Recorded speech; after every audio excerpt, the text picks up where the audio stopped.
Biya Kamal Kanur Online TV ka jan gwasame mi jiram jidit ka channel me bi gor subscribe ki bijan nyak bo ganeri ko ken en ler balinga jan gwasame cha Queer Artist Union e wal yen ne deng mtoto ko she mukta mo dien lep cha nga Queer ndana pay kwan man boss musician e ki artist ne dial re wich ka South Sudan jalar dan balinga jan gwasame ramuchi ko na Queer musician re wich ka South Sudan mishala deng mtoto cha yen ku South Sudan ki police te re wich ka South Sudan ka doben yan ka je jaro mo ko office mo dien ki ka mukta mo dien mekan kana mat ka artist ne dial te re wich ka South Sudan kelio and deng mtoto Queer sok chwa chuo Queer ka kor ka men chawo Queer shoro do shumo ka mukta mo dien alo jane Queer mishiro do kwan karwade shwe ngar mudi chu shol mi shwe ne dial shaltin alo news agency no ngode la Queer artist ni mitel mat ka kwatin pay kwan namo chu tok jenni cha o cha bu wuch an bongot kami an Queer ko jaraman cha ngach charodo shu ja ko Queer ko jenene tungwan ngai ka je ko gor ka jenewun jene gwa dong der ya Queer ntongami ko changche ka mat kane te content cha kwanya la Queer me charo jamulinga no charo mo ke mukta mo dien mishimat kane mukta be right kana wal ki me right kana wal ke lad jabo jenu da la Queer panane chukume showo en gwas ngara namo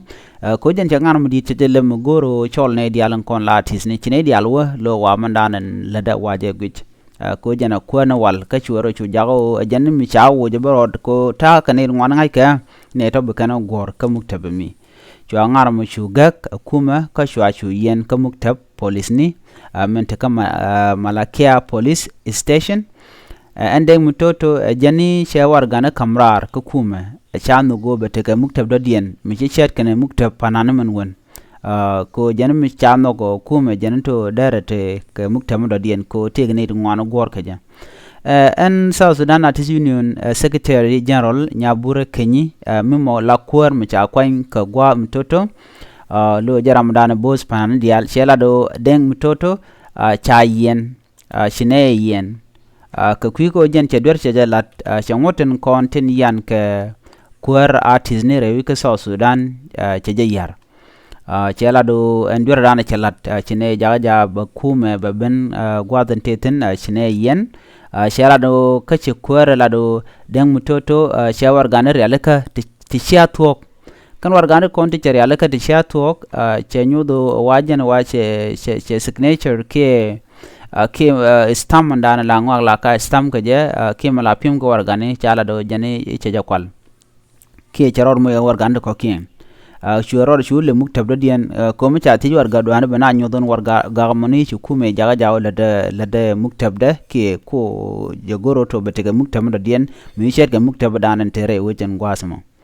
ka cha la do na mo shet tere ngoni ramishi fojer shelat ke do mi shajan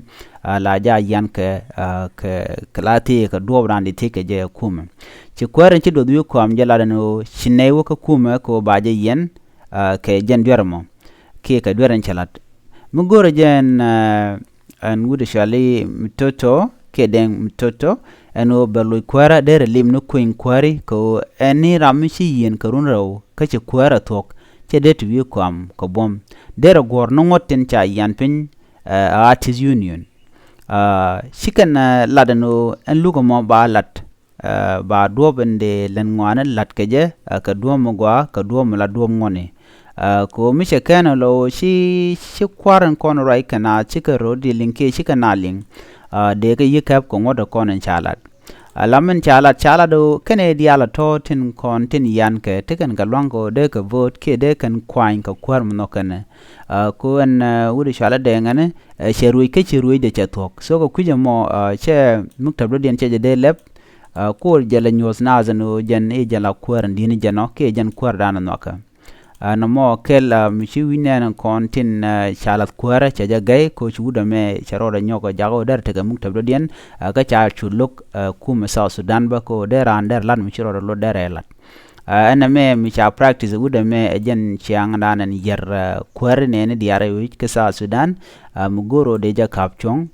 shio cha jengach en jen dong der ro du chu lep muktab do dien ne o ko ngot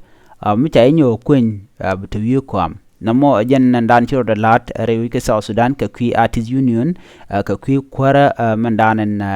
chiro jago daro da kwanyu kwam ka do mi mo kan mat artist ne dial ki musician ne dial kata kwara ndana sha kwanteten namo ajele dan yelinga jan gwasame biata kamal